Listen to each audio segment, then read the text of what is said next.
your 30,000 viewpoint view, because it's fascinating to watch you talk about things like auto emissions or emission levels in China here. Just abbreviate your response for me so I can get the gist of what you were saying. Sure.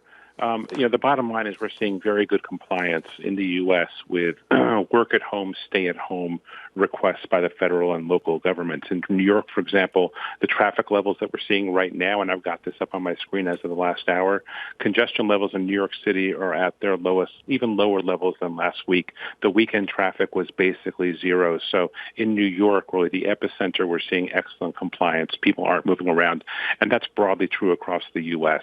If you compare that to China, they had very similar levels of traffic congestion when they were on lockdown. The interesting thing is that as they've started to bring the economy back up to life, the weekday traffic is getting back to normal. The weekend traffic, which is consumer traffic, discretionary traffic, is still at quite low levels. So they're doing a good job of bringing the economy back up, but consumer confidence just isn't there yet.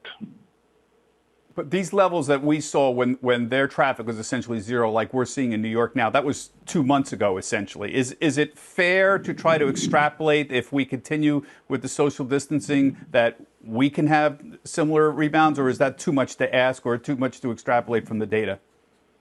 It's early to say, but I'd say, the Chinese experience was very bad. They did a very good job of locking things down, and they were able to come back up, particularly in important cities like Shenzhen and Beijing and Shanghai.